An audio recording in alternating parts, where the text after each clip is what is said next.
السلام علیکم ورحمۃ اللہ وبرکاتہ۔ الحمد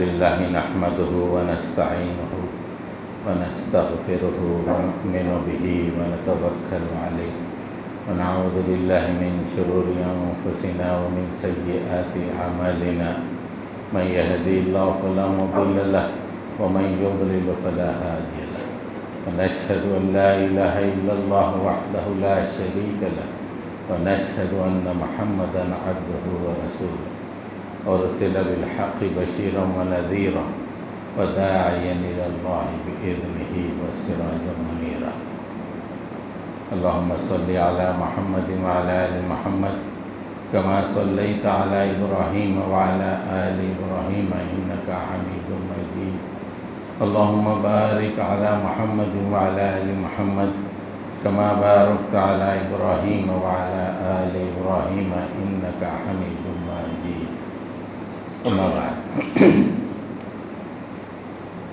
محترمی امام صاحب مسجد حضا اور کمیٹی کے ممبران اور مصلیان کرام،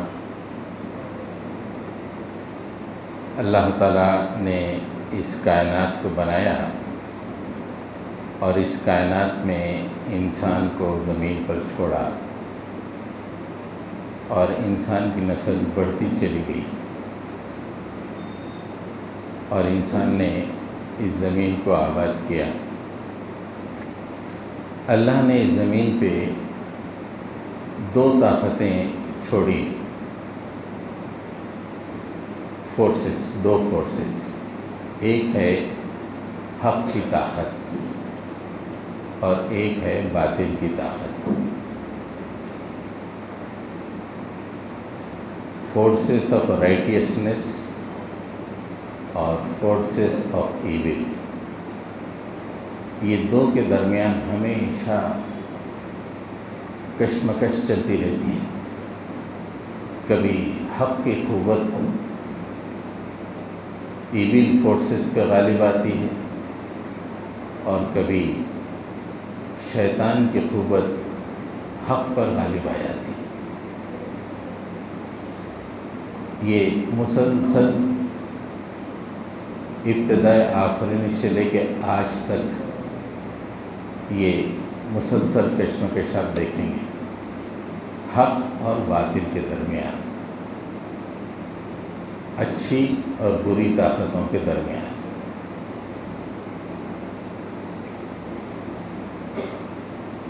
آج بھی یہ طاقتیں کار فرما ہیں، حق کی طاقت اور باطل کی طاقت۔ لیکن آج جائزہ لینے سے پتہ چلتا ہے کہ حق کی طاقت ذرا کمزور ہے اور شیطان کی طاقت غالب آ گئی۔ ایک چھوٹی سی مثال کے ذریعے سے ہم یہ معلوم کر سکتے ہیں کہ کسی محلے میں یا کسی علاقے میں یا کسی بستی میں کون سی طاقت زیادہ ہے اور کون سی طاقت کم ہے۔ مسجد میں اذان کے بعد محلے سے، بستی سے کتنے لوگ نکل کر مسجد کو آ رہے ہیں اور کتنے لوگ مسجد سے دور ہیں۔ ڈیسائیڈ ہو جاتا ہے کہ کون سی طاقت غالب ہے، شیطانی طاقت غالب ہے یا اللہ تعالیٰ کی یعنی حق کی طاقت غالب ہے۔ آج مسجدیں، مسلم محلوں کی مسجدیں بڑی مشکل سے 10، 15، 20% مسلمان نماز پڑھتے ہیں۔ میجارٹی مساجد سے دور ہے۔ بین ثبوت ہے کہ باطل کی طاقت، فسق و فجور کی طاقت وہ غالب آئی ہوئی۔ اللہ تعالیٰ نے نماز کو اور باطل طاقت کو کمپیریزن میں جوڑ دیا ہے ایک سے زیادہ مقام پر قرآن مجید میں۔ 21واں پارہ جہاں شروع ہوتا ہے وہاں پہ اس بات کا تذکرہ ملے گا، ان الصلاۃ تنہا عن الفحشاء والمنکر، بے شک نماز فحش اور برائیوں سے روکتی ہے۔ اگر محلے کی مسجد آباد ہو، مطلب یہ ہے کہ اس محلے میں فحش اور برائیاں کم ہیں، یہ صفر کے قریب ہے۔ اگر محلے کی مسجد میں آبادی نہ ہو، لوگ کم نماز پڑھ رہے ہیں، اس کا مطلب یہ ہے کہ محلے میں فسق و فجور بڑھا ہوا ہے، لوگ مسجد آنے سے کراہیت محسوس کرتے ہیں، لذتوں میں گھرے ہوئے ہیں۔ سورہ مریم میں بھی اللہ تعالیٰ نے مقام پہ فرمایا، بہت ہی بہترین لوگوں کا تذکرہ، انبیاء کرام کا تذکرہ کر کے اللہ تعالیٰ نے فرمایا، فخلف من بعدہم خلف، ان بہترین لوگوں کے بعد کچھ ناخلف لوگ آئے، ان کے وارث بنے۔ فخلف، خلف یعنی بعد میں وارث بننے والے، ناخلف کا ترجمہ اکثر لوگوں نے کیا ہے، جیسے کہ اس کے بعد جو بات آئی ہے وہ ناخلف لوگوں کی بات ہے۔ ایک خلف میں اچھے بھی ہوتے ہیں، ایک خلف میں ناخلف بھی ہوتے ہیں۔ جیسا بیٹا ہے اچھا ہے تو اچھا بچہ ہے، بیٹا بڑا اچھا ہے، لیکن اگر بیٹا خراب ہے تو ناخلف ہے، ناخلف بچہ ہے بھی۔ خلف کا مطلب بعد پہلی پیڑھی کے بعد آگے پہلی پیڑھی کے صحیح طور طریقے کا عمل کرنے والے صحیح خلف ہیں، جو نہیں کرتے ناخلف۔ فخلف من بعدہم خلف، ان کے بعد کچھ ناخلف لوگ ان کے وارث بنے، انہوں نے کیا کیا؟ اضاعوا الصلاۃ واتبعوا الشہوات، انہوں نے نماز کو ضائع کیا، اذانیں ہوتی رہیں، وہ مسجدوں کی طرف آئے نہیں، نماز کو ضائع کیے۔ اور نماز کو ضائع نہیں کیے، نماز کو ضائع کرنے کا مطلب کیا ہوتا ہے؟ واتبعوا الشہوات، انہوں نے شہوتوں کی تابعداری کی، شہوتوں سے لذت اٹھائی، کبھی فلموں میں، کبھی چھوٹے موٹے کلپس میں اپنے آپ کو مصروف رکھا، مسجد کو نہیں آئے۔ شہوتیں، وہ چیز جو اللہ تعالیٰ کو ناپسند ہے اس میں مصروف رہے، جس کی وجہ سے انہوں نے نماز کو ضائع کر دیا۔ نماز اور شہوت، نماز اور فسق و فجور، یہ دونوں میں ایک خاص تعلق ہے۔ اگر نماز آدمی کی زندگی میں ہے، فسق و فجور سے دور رہتا ہے۔ نماز آدمی کی زندگی میں کم ہے تو فسق و فجور میں وہ مبتلا رہتا ہے۔ تو انہوں نے کیا کیا؟ نماز کو ضائع کیا اور شہوتوں کی تابعداری کی، تو اللہ تعالیٰ نے فرمایا کہ فسوف یلقون غیا، وہ عن قریب اس گمراہی کا انجام دیکھ کے رہیں گے۔ غیا کے مفسرین نے دو تفسیریں کی ہیں۔ ایک، غیا کا مطلب دنیا میں اس کا انجام دیکھ لیں گے، نمازیں نہ پڑھنے کا انجام دیکھ لیں گے، بلڈوزریں آئیں گے، گھر گرا دیں گے، جا رہے ہیں پکڑ لیں گے، مار دیے جائیں گے، یہ دنیا میں انجام ہے۔ باطل اتنا غالب آ جائے گا کہ مسلمانوں کی زندگی اجڑ ہو جائے گی۔ ہم بہت پہلے بہت بڑے مولانا سے سنے تھے، اگر پورے کے پورے مسلمان مسجد میں آ کر نماز پڑھیں اور جب مسجد سے نماز پڑھ کے باہر نکلیں تو کافروں پہ ہیبت طاری ہو جاتی، صرف اس منظر سے ہی۔ آپ آج دیکھیں جو مناظر طواف کعبہ کی آتی ہیں کیسی ہیبت طری ہو جاتی ہے. مسلمان پورے جوش کے ساتھ پورے شوق کے ساتھ خانہ کعبہ کا ایسا طواف کر رہے ہیں، غیر مسلم دیکھ کر اس کا پیشاب نکل جاتا ہے، ایسا خوف طاری ہو جاتا ہے. ویسے ہی مسلمان اگر تمام کے تمام مسجد کو آئیں اور ایک ساتھ نماز کے بعد مسجد سے نکلیں، جو کیفیت طاری ہوتی ہے وہ بے مثل کیفیت ہوتی ہے. تو دوسری جو غیہ کی تفسیر مفسرین نے کی ہے، غیہ دوزخ کی ایک بہت ہی گھناؤنی بہت ہی خطرناک وادی ہے، اور اس وادی میں صرف بے نمازیوں کو رکھا جاتا ہے. ایسی وادی جس سے جہنم خود پناہ مانگے، ایسی جگہ ایک بے نمازی کو رکھا جاتا ہے. آج تو بڑا سیل فون میں مست ہے، نماز سے دور ہے، دوست احباب کی گپ بازی میں نماز سے دور ہے، لیکن ایسا برا انجام کہ ایسے علاقے میں اسے اللہ تعالیٰ پھینک دیں گے کہ وہ چیختا رہے گا، چلاتا رہے گا، لیکن نکلنے کی کوئی صورت نہیں ہوگی. تو جب فسق و فجور، جب ایول فورسز غالب آتے ہیں اور حق کمزور ہوتا ہے تو مسلمانوں کے لیے بہت برے حالات آ جاتے ہیں. اللہ تعالیٰ نے قرآن مجید میں بستیوں کی تباہی کا تذکرہ فرمایا. تباہی کے لیے جو چیز ذمہ دار ہے وہ فسق و فجور ہے. نمازیں وغیرہ ہوتی رہیں گی، اس کے باوجود بھی فسق و فجور اگر معاشرے میں پھیلتا رہے تو بستی تباہ ہو کے رہ جاتی ہے. سورہ بنی اسرائیل میں اللہ تعالیٰ فرماتے ہیں وَإِذَا أَرَدْنَا أَن نُهْلِكَ قَرْيَةً أَمَرْنَا مُتْرَفِيهَا فَفَسَقُوا فِيهَا فَحَقَّ عَلَيْهَا الْقَوْلُ وَدَمَّرْنَاهَا تَدْمِيرًا. وَإِذَا أَرَدْنَا أَن نُهْلِكَ الْقَرْيَةَ، ہم کسی بستی کو تباہ کرنے کا ارادہ کرتے ہیں. اللہ تعالیٰ فرما رہے ہیں کسی بستی کو تباہ کرنے کا ارادہ کرتے ہیں تو کیا کرتے ہیں؟ امرنا، حکم دیتے ہیں. کس کو؟ مترفیہا، بستی کے خوشحال لوگوں کو حکم دیتے ہیں. اور بستی کے خوشحال لوگ کیا کرتے ہیں؟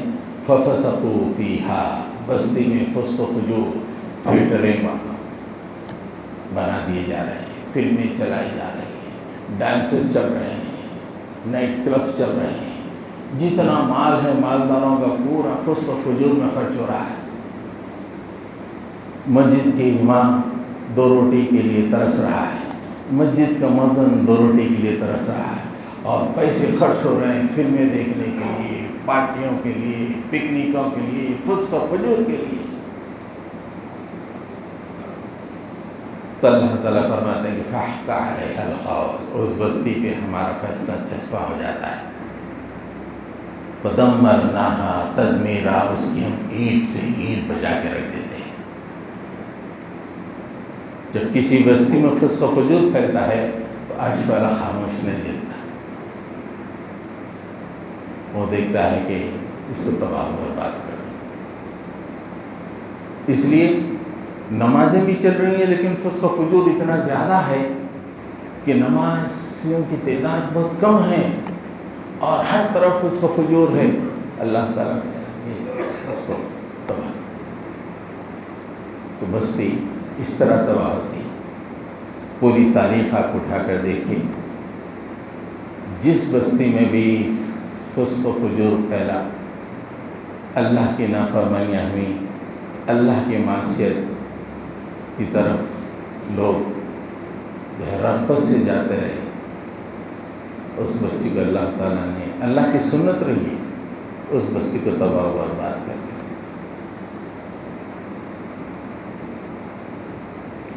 بستیوں کو بچانے کے لیے بھی اللہ تعالیٰ نے اگر تباہی کے داہنے پہ اگر بستی پہنچ رہی ہے یا پہنچ گئی ہے یا کسی بستی کو تباہی سے بچانا ہے، اس کا بھی طریقہ بتا دیا.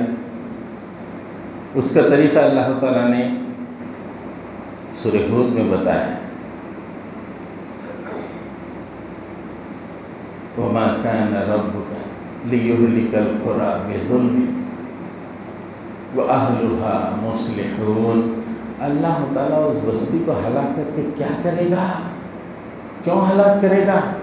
اہلُہا، اس بستی والے اصلاح کرنے والے ہوں، برائیوں کے خلاف جنگ کرنے والے ہوں، لوگوں کو پکڑ کے ان کے اندر اصلاح کا کام کرنے والے ہوں۔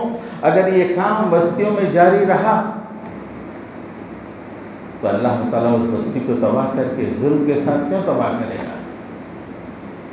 جس بستی میں فسق و فجور پھیلے اور اصلاح کا کام نہ ہو وہ بستی تباہ و برباد ہو جاتی ہے، لیکن جس بستی میں فسق و فجور ہونے کے باوجود اصلاح کا کام ہو رہا ہے، چند لوگ بے چینی سے تڑپ کے ساتھ اس برائی کو دور کرنے میں لگے ہوئے ہیں، اپنی اگلی نسل کو بچانے کی فکر میں ہیں، اگلی نسل کو مسجد سے جوڑنے، قرآن سے جوڑنے کی فکر میں لگے ہوئے ہیں، ایسی بستی کو اللہ تعالیٰ فرماتا ہے کہ ایسی بستی کو تباہ کر کے میں کیا کروں گا؟ اس کے رہنے والے تو میرا کام کر رہے ہیں، میرا پیغام کر رہے ہیں، میرے پیغام سے نئی نسل کو آراستہ و پیراستہ کر رہے ہیں، ایسی بستی کو میں ہلاک نہیں کروں گا۔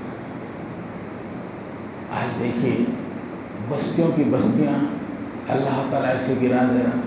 ہم کالج کے زمانے میں پڑھتے تھے، کلو منالی، ہندوستان کے وقت میں ایک لکھنے والے شاعر قسم کے لوگ کہتے تھے کلو منالی جو ہے جنت ارضی ہے، زمین پہ جنت کی حیثیت ہے، اور فلموں کی شوٹنگیں ہوا کرتی تھی۔ اتنا فسق و فجور پھیلا، اتنا فسق و فجور پھیلا کہ ہر مالدار خوشحال آدمی سال میں کچھ دن کلو منالی میں گزارا کرتا تھا۔ گزشتہ 15 دن میں آپ نے کلو منالی کی تصویریں دیکھیں، 7-7 8-8 منزلہ، ایک نہیں دو نہیں، ایک کے بعد ایک جو بلڈنگیں زمین دوز ہو کے نیچے آ گئی ہیں، جن فضاؤں میں اذانیں نہیں، جہاں شیطان کے زمزمے بلند ہوتے ہوں، پھر اللہ کی رحمت ان بستیوں پہ نہیں آتی۔ حیرت ہوتی ہے کہ اتنی بلڈنگیں، اتنی شاندار انجینئرنگ، سول انجینئرنگ، یہ تمام ہوتے ہوئے ایسی مضبوط بلڈنگیں بالکل ڈھیر ہو گئیں، دیکھتے دیکھتے ایک گری، یہ گری، وہ گری، وہ گری۔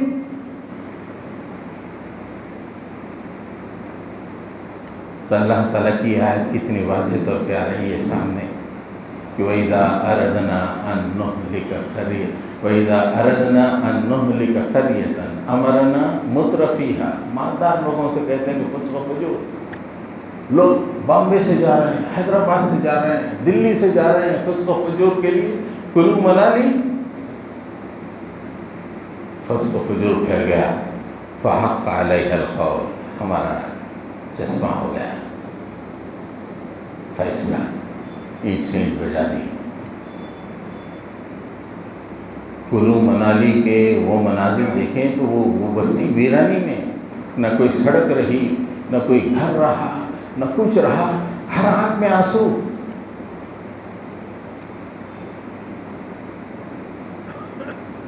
اہل ایمان کو خاص طور سے اس کا سبق لینا چاہیے۔ اپنی بستیوں میں کیا حال ہے، ہماری نئی نسل کدھر جا رہی ہے۔ ایک مولانا تقریر کر رہے تھے، بڑی اچھی بات انہوں نے فرمائی، چھوٹی کلپ، مسجد میں چھوٹے بچے آئے تو گڑبڑ کرتے ہیں تو بڑے لوگ ذرا ڈرا کے بچے ڈر جا رہے ہیں، تو انہوں نے کہا کہ بچوں کو مت ڈراؤ، بچے مسجد آ رہے ہیں، گڑبڑ کر رہے ہوں گے، برداشت کرو۔ یہ اس بات کو ثابت کر رہا ہے کہ آئندہ تمہاری یہ مسجدیں ویران نہیں رہیں گی، یہ اگلی نسلیں آگے چل کے مسجد کو آباد کرنے والی ہیں۔ ہر نسل کی ذمہ داری ہوتی ہے کہ اگلی نسل کے صحیح طور پہ تربیت کرے، اسے اسلام سے اور دین سے جوڑے۔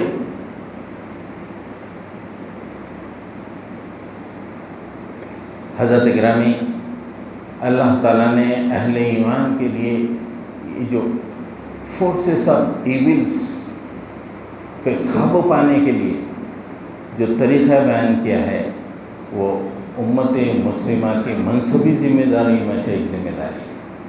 آج وہ ذمہ داری ہم بھلا چکے ہیں، اور وہ ذمہ داری ہے امر بالمعروف امر بالمعروف و نہی عن المنکر، نیکیوں کا حکم دینا اور برائیوں سے روکنا. نیکیوں کا حکم دینا اور برائیوں سے روکنا. اور جب اللہ تعالیٰ نے اہل ایمان کو تمغہ دیا کہ تم خیر امت ہو، اور خیر امت کا تمغہ دیتے ہوئے کہا کہ تم کو اس لیے نہیں دیا کہ تم کو دیکھ کے میں پسند کر رہا ہوں، تم یہ عمل کرنے والے ہو اس لیے میں تم کو تمغہ دے رہا ہوں. کنتم خیر امت اخرجت للناس تأمرون بالمعروف وتنہون عن المنکر وتؤمنون باللہ. تم اب قیامت تک کے لیے پوری انسانیت کے لیے بہترین امت ہو، نمونہ ہیں. پوری انسانیت تم کو دیکھے گی، آسودگی حاصل کرے گی، پوری دنیا تم کو دیکھے گی اور اپنے لیے رہنمائی حاصل کرے گی. یہ پوری قیامت تک کے لیے میں نے تم کو خیر امت بنایا ہے. اور تمہارے اہم ترین منصبی ذمہ داری کیا ہے؟ تأمرون بالمعروف وتنہون عن المنکر. تم نیکیوں کا حکم دیتے ہو اور برائیوں سے روکتے ہو. آج ہم نماز پڑھتے ہیں لیکن کتنی برائیوں سے گزر کے آتے ہیں، ہمت نہیں ہے کہ برائی سے روکے مت کر بھائی.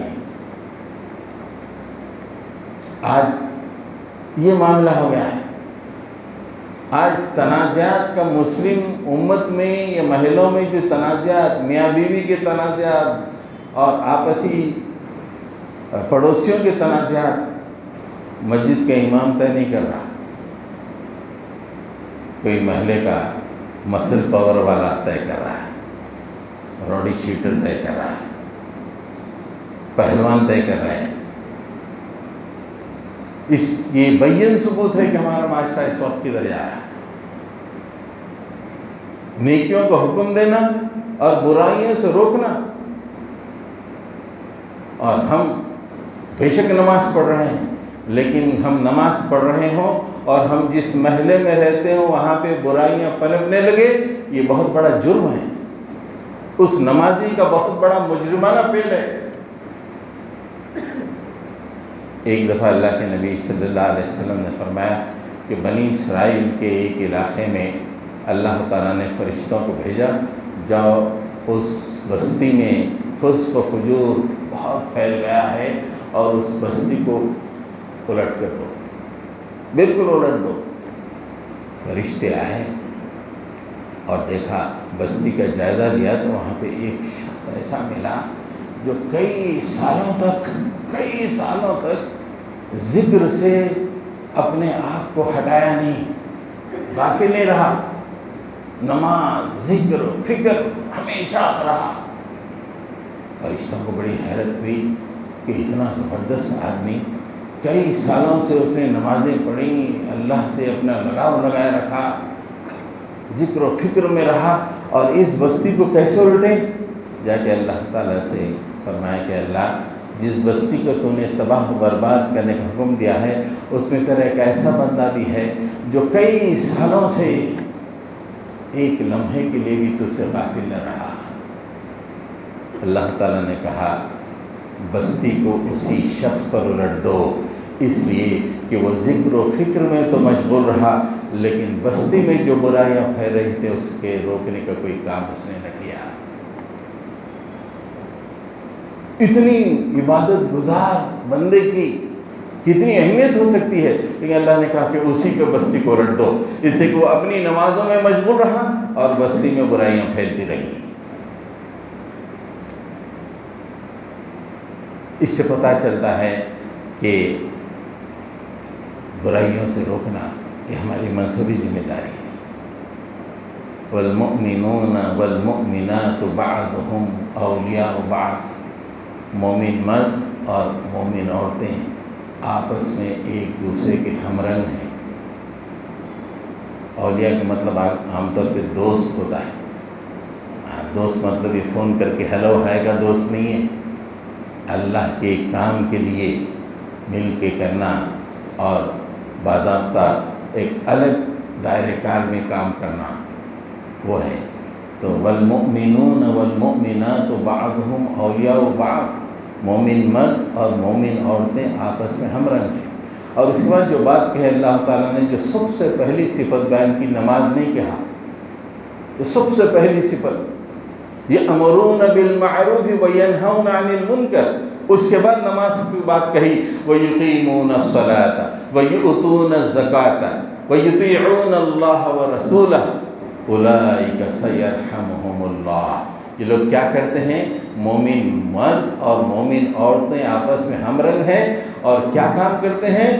نیکیوں کا حکم دیتے ہیں. عورتیں اپنی عورتوں میں نیکیوں کا حکم دیتے ہیں، مرد اپنے مردوں میں نیکیوں کا حکم دیتے ہیں. جہاں پہ مرد اور عورت آپس میں شرعی طور پہ مل سکتے ہیں، جیسے باپ اور اس کی بیٹیاں اور بھائی اس کی بہنیں یہ آپس میں مل سکتی ہیں، وہ ایک دوسرے کو نیکیوں کا حکم دیتے ہیں اور برائیوں سے روکتے ہیں. اس کے بعد اللہ تعالیٰ نے فرمایا نماز پڑھتے ہیں، زکوٰۃ دیتے ہیں، اللہ اور اس کے رسول کی اطاعت کرتے ہیں. یہ خوبیاں ہیں، اس سے اللہ تعالیٰ نے قریب ان پہ اپنی رحمت کی چادر کو وا کر دے گا. پورے کے پورے اللہ کی رحمت کی چادر میں آ جائیں گے. تو نیکیوں کا حکم دینا، برائیوں سے روکنا، یہ مسلمانوں کی اہم ترین ذمہ داری ہے. اگر ایک فرد گھر کا بڑا اور اس کے رہتے ہوئے گھر کے اندر برائیاں پھیل رہی ہوں تو اس کے لیے تو بہت برا ٹھکانہ ہے، بہت برا ٹھکانہ ہے. اس لیے گھر میں جو بڑا آدمی ہے اس کے لیے اہم ترین ذمہ داری ہے کہ اللہ اور اس کے رسول کے ارشادات کے مطابق پورے گھر کو ترتیب دے. گھر میں برائیاں آنے نہ پائیں، گھر میں فسق و فجور پنپنے نہ پائیں. یہ ہر گھر کے فرد کی. ویسے ہی محلے کے جو بڑے لوگ ہیں یہ ان کی ذمہ داری ہے کہ لوگوں کے اندر نیکیوں کا فروغ دے اور برائیوں سے روکتے رہیں. حضرت گرامی، نیکیوں کا حکم دینا، برائیوں سے روکنا اور اصلاح کا کام، ایک تو یہ ہے کہ اس سے بستی معمون ہو جاتی ہے. اللہ تعالیٰ نے خود کہا کہ اگر یہ کام ہو رہا تو میں بستی کو کیوں تباہ کروں، بستی معمون ہو جاتی ہے. لیکن اگر پھر بھی برائیوں کا بہت ہی غلبہ رہے، اللہ تعالیٰ بستی کو تباہ کرنے کا حکم ہی دیں تو ان لوگوں کو بچا لیتا ہے جو لوگوں کو برائیوں سے روکتے ہیں. ان لوگوں کو بچا لیتا ہے اور باقی کے پورے لوگ برباد کر دیتا ہے، تباہ برباد. سورہ اعراف میں اللہ تعالیٰ نے ایک بستی کا ذکر کیا جو ایک دریا کے کنارے، سمندر کے کنارے تھی.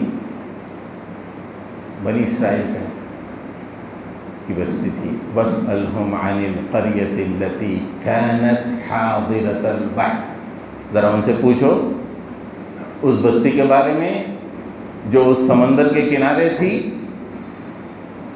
اِذْ يَعْدُونَ فِي السَّبْتِ، وہ لوگ سبت کے دن سرکشی کرتے تھے. اِذْ تَأْتِيهِمْ حِيتَانُهُمْ يَوْمَ سَبْتِهِمْ شُرَّعًا وَيَوْمَ لَا يَسْبِتُونَ لَا تَأْتِيهِمْ. جس دن سبت کا دن یعنی ہفتے کا دن ہوتا تھا، اس دن سمندر کے اوپری سطح پہ مچھلیاں اچھلا کرتی تھیں، اور جس دن ہفتہ نہیں ہوتا تھا اس دن مچھلیاں دکھائی نہیں دیتی تھیں.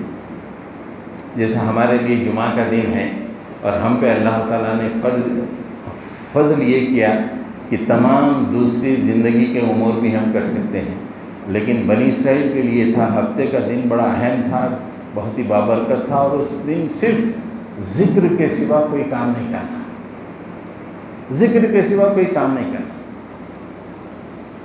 اور ان کی آزمائش کے لیے کیا کہ وہ بستی تھی سمندر کے قریب، سمندر میں مچھلیاں ہفتے کے دن اوپر اچھل اچھل کے آ رہی تھی.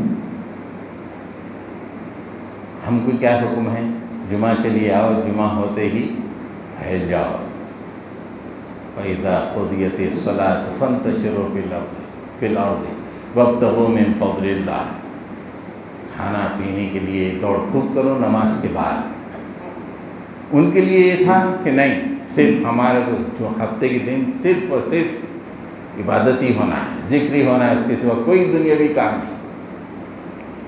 لیکن مچھلیاں اسی دن آتی تھیں، جیسے اپنے میاں بہن کیا ہے، اذان ہو جاتی جمعہ کی، جب ہی گراہک آتا دکان پہ تو کیا کرتے، اچھا بڑے بھائی آپ وہاں 1 بجے کی نماز پڑھ لو الہی مسجد میں، دوسرے پہ وہ 1.5 بجے کی نماز وہاں پڑھ لو، اور وہ 2 بجے عزیہ مسجد میں ہوتی، اور وہاں پہ 3:30 بجے ہوتی، پورے بھائی بانٹ لے، دکان بند نہیں ہونا۔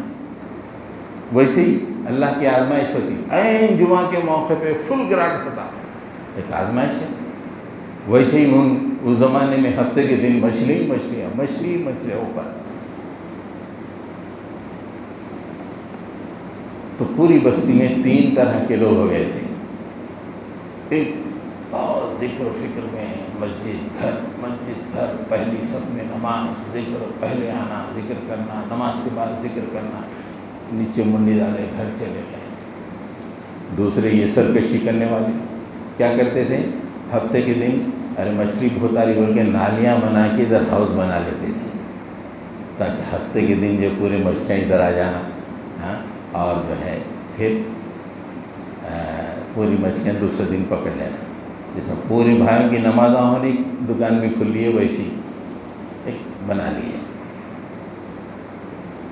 تو یہی کام ہو رہا تھا۔ تو کچھ لوگ جو نماز بھی پڑھتے تھے ان کو روکتے بھی تھے، ارے مت کرو یارو، یہ کام اللہ کو بہت ناراض کر رہے تم لوگ، یہ کام مت کرو، یہ بہت برا کام ہے، اللہ کا عذاب آئے گا، مت کرو۔ تیسرے لوگ تو وہ غلطی کرنے والے تھے، تو پوری بستی میں 3 طرح کے لوگ تھے، ایک غلطی کرنے والے، دوسرے بے انتہا عبادت گزار لیکن بس اپنی عبادتوں ہی میں مصروف، اور تیسرے جو ہے یہ لوگ عبادت کے ساتھ ساتھ لوگوں کو روکتے بھی تھے۔ تو عبادت کرنے والے جو بہت زیادہ، جو روکنے والوں کو کیا بولتے تھے، اللہ تعالیٰ فرماتا ہے وَإِذْ قَالَتْ أُمَّةٌ مِّنْهُمْ لِمَ تَعِظُونَ قَوْمًا اللَّهُ مُهْلِكُهُمْ أَوْ مُعَذِّبُهُمْ عَذَابًا شَدِيدًا۔ ارے کئی کو روک رہے یارو تم ان لوگوں کو، اللہ تعالیٰ ان پہ عذاب بھیجنے والا ہے، ان کو ہلاک کرنے والا ہے، ایسے لوگوں کو روک کے کیا کرتے تم؟ اور نماز پڑھ لو، بس اپنے آپ رہو نا مست، خالی نماز پڑھ کے مست رہو نا، کئی کو روک رہے ہیں ان کو؟ اللہ تعالیٰ تم کو ہلاک کرنے والا ہے، عذاب دینے والا ہے، کئی کو روک رہے ہیں؟ وہ لوگ بولتے ہیں قالوا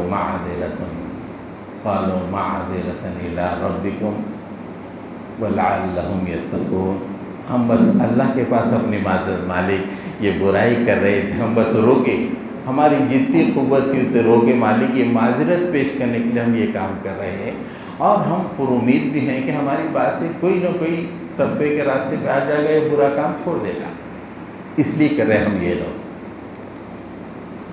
تو اس طرح یہ ہو رہا تھا، ابھی بھی ہوتا، ارے کہیں کو روک رہا میاں چھوڑ جان دے، اپنی کہیں کو اپنے کیا کرنا ہے، برائی کر رہا کوئی روکنے جا رہا، جان دو یار چھوڑو، کہیں کو تنازعات آ جاؤ۔ وہ یہ بہت شریف لوگ آ رہے تھے، بہت شریف رہتے محلے کی، کہیں کو تنازع بھائی یہ جان دو۔ تو اللہ تعالیٰ فرما رہے ہیں کہ فَلَمَّا نَسُوا مَا ذُكِّرُوا بِهِ أَنجَيْنَا الَّذِينَ يَنْهَوْنَ عَنِ السُّوءِ وَأَخَذْنَا الَّذِينَ ظَلَمُوا بِعَذَابٍ بَئِيسٍ بِمَا كَانُوا يَفْسُقُونَ۔ تو اللہ تعالیٰ نے کیا کیا، جب انہوں نے اللہ تعالیٰ کی نصیحت کو پوری طرح بھلا دیا تو اللہ تعالیٰ نے ان کو، جو لوگوں کو روکتے تھے برائیوں سے، ان کو بچا لیا، باقی ظالموں کو اللہ تعالیٰ نے تباہ و برباد کر کے رکھ دیا۔ اور مفسرین کہتے کہ ظالم میں دونوں شامل ہیں، جو گناہ کر رہے تھے اور جو صرف نمازوں میں مشغول تھے، اللہ تعالیٰ نے یہ دونوں کو ظالموں میں شامل کیا ہے، اور بچایا ہے صرف ان لوگوں کو جو برائیوں سے روکتے تھے. وَأَنْجَيْنَا الَّذِينَ يَنْهَوْنَ عَنِ السُّوءِ، بچایا ان کو جو برائیوں سے روکتے تھے. وَأَخَذْنَا الَّذِينَ ظَلَمُوا بِعَذَابٍ بَئِيسٍ، بہت ہی برے عذاب، بِمَا كَانُوا يَفْسُقُونَ. تو یہ جو فَأَخَذْنَا الَّذِينَ ظَلَمُوا کی تفسیر میں یہ ہے کہ جو نماز پڑھ کے برائیوں سے نہیں روکتے تھے وہ بھی ظالم، اور جو ظلم کرتے تھے وہ بھی ظالم. بچایا صرف ان لوگوں کو جو بچائے، جو لوگوں کو برائیوں سے روک رہے تھے. تو معاشرے میں امر بالمعروف و نہی عن المنکر کا کام یہ بہت ہی اہم ترین ہے، اس کو انجام دینا ہے. دنیا میں ہی ہم اس کا مزہ چکیں گے اگر ہم جو ہے یہ کام نہیں کریں گے. ایک حدیث بہت ہی اہم ترین حدیث ہے کہ اللہ کے نبی صلی اللہ علیہ وسلم ایک دفعہ گھر تشریف لائے. ہماری ماں حضرت عائشہ فرماتی ہیں رضی اللہ تعالیٰ عنہ کہ چہرے کا رنگ ذرا جو ہے اڑا ہوا تھا، فکر مند تھے آپ. باہر گئے، پھر گھر میں آئے، پھر باہر گئے، گھر میں آئے، پھر مسجد میں تشریف لے گئے. فکر کی علامت، پریشانی کی علامت تھی رسول اللہ صلی اللہ علیہ وسلم پر. پھر کہا کہ اذان دو. اذان دینے کے بعد لوگ مسجد کی طرف آئے. اللہ کے نبی صلی اللہ علیہ وسلم منبر پہ بیٹھ گئے اور خطبہ دیا بہت مختصر سا. پھر منبر سے اتر گئے. فرمایا کہ لوگوں نیکیوں کا حکم دو، برائیوں سے روکو. نیکیوں کا حکم دو، برائیوں سے روکو. اس سے قبل کہ اللہ تعالیٰ تم پہ عذاب نازل کرے اور تم اللہ سے دعائیں مانگو اور تمہاری دعائیں رد کر دی جائیں، سنی نہ جائیں. یہ کام ہم سمجھتے ہیں خالی نماز پڑھ لیں اور عمرہ کر لیں، حج کر لیں، خانہ کعبہ کے پاس جائیں. نہیں، اللہ کے نبی فرماتے ہیں کہ اگر تم یہ نیکیوں کا حکم اور برائیوں سے روکنے کا کام نہیں کرو گے تو تمہاری دعائیں تمہارے سر سے اوپر نہیں اٹھیں گی. آج ہماری زندگی میں دیکھیں ہم کتنی دعائیں کر رہے ہیں، سر سے اونچے اٹھائی ہوئی دکھائیں گے، اوپر جاتی.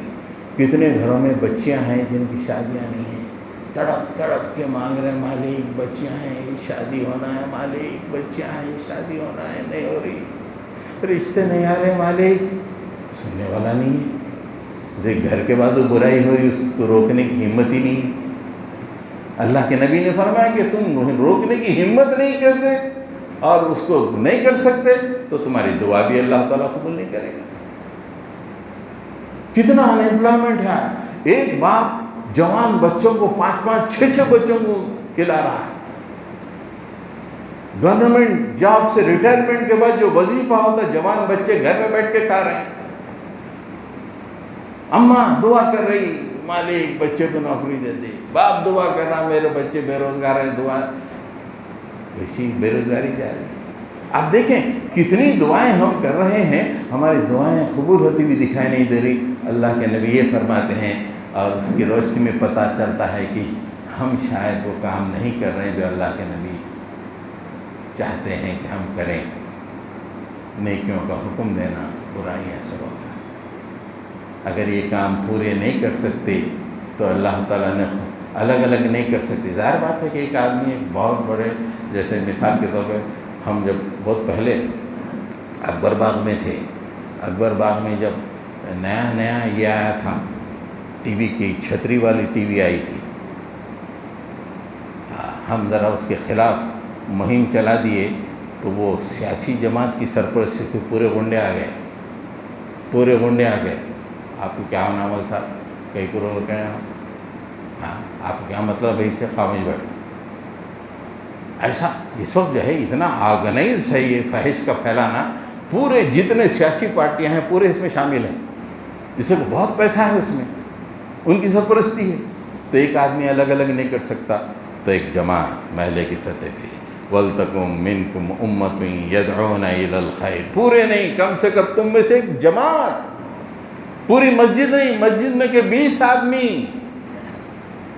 یہ ملیں یدعون الی الخیر، خیر کی طرف بلائیں، اور یأمرون بالمعروف وینہون عن المنکر، لوگوں کو نیکیوں کا حکم دیں اور برائیوں سے روکیں۔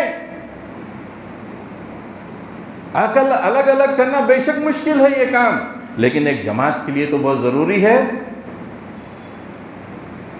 اولئک هم المفلحون، یہی کامیاب والے ہیں بولے اللہ تعالیٰ۔ کامیابی یہ ہے ایک جماعت بنانا، مسجد کی سطح پہ، محلے کی سطح پہ۔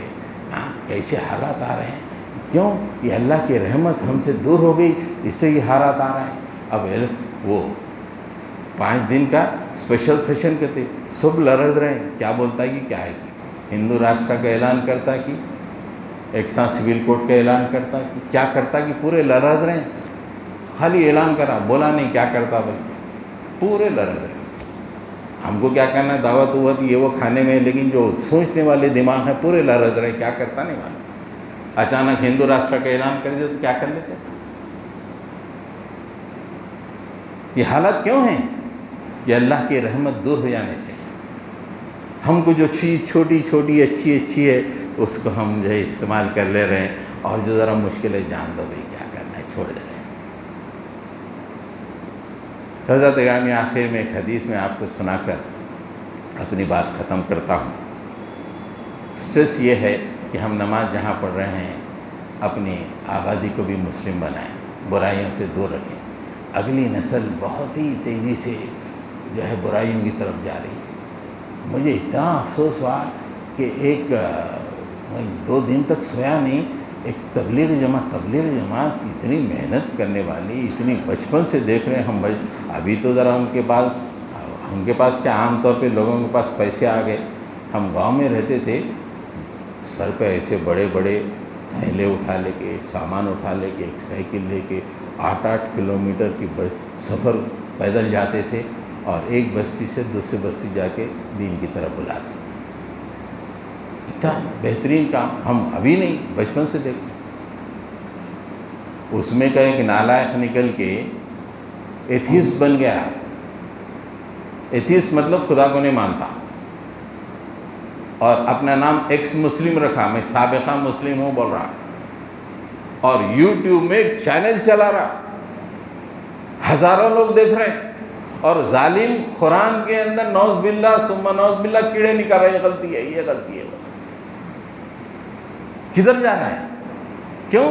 ہم خالی نماز پڑھ رہے ہیں، گھر چلے جا رہے ہیں۔ بچے پورے ایکسپوزڈ ٹو سوشل میڈیا، پورے سوشل میڈیا کے ایکسپوزڈ، وہ یہ دیکھ رہے ہیں، اور اس کی باتیں جو ہے ان بول رہا بھائی، جو آپ کے آنکھوں کو دکھائی دے رہا، جو ہے مغرب سے جو افکار آ رہے ہیں، وہ جو آنکھوں کو نہیں دکھائی دے رہا، کیسا مار رہے ہیں؟ بچے جو کالج میں پڑھ رہے ہیں آ رہے ہو، بہت صحیح بول رہا بھائی، پروف ہونا، پروف وداؤٹ پروف کیسے مانتے؟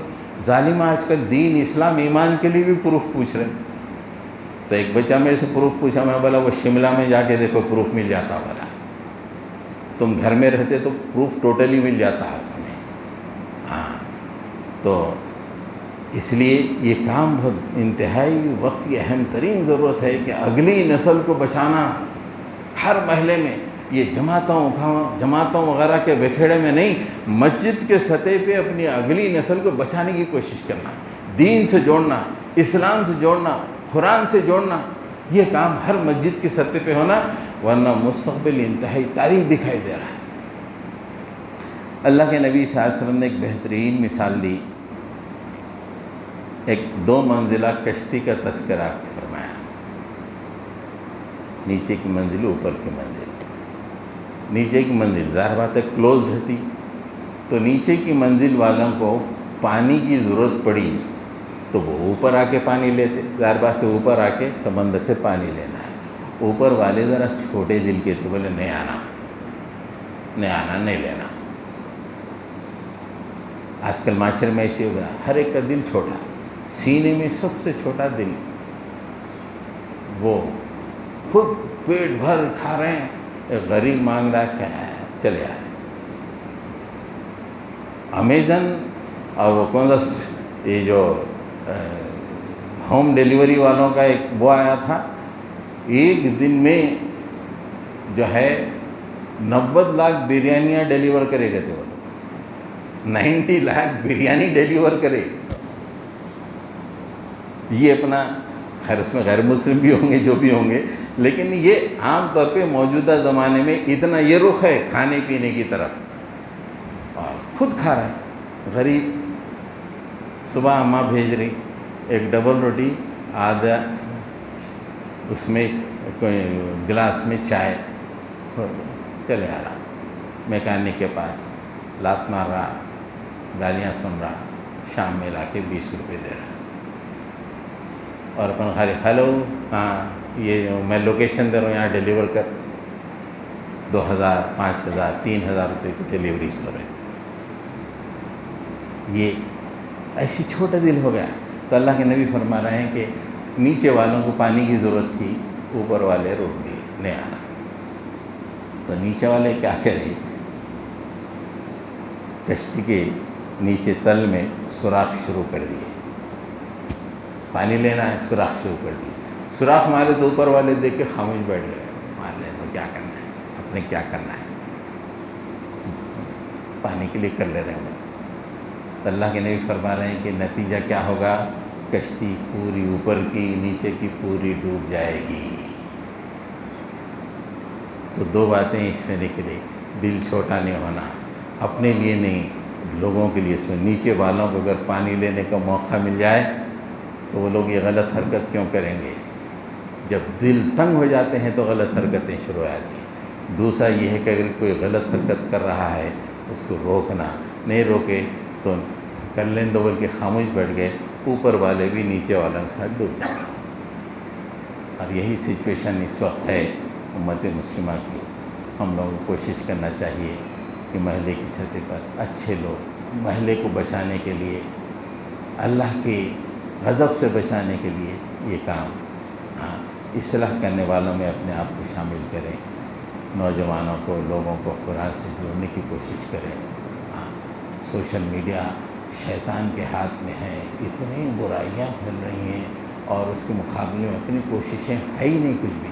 تو تھوڑی سی بھی کوششیں کریں، انشاءاللہ اللہ تعالیٰ برکت عطا فرمائے گا. رب اغفر وارحم وانت خیر الراحمین. صلی اللہ تعالی علی محمد وعلی آلہ واصحابہ اجمعین برحمتک یا ارحم الراحمین.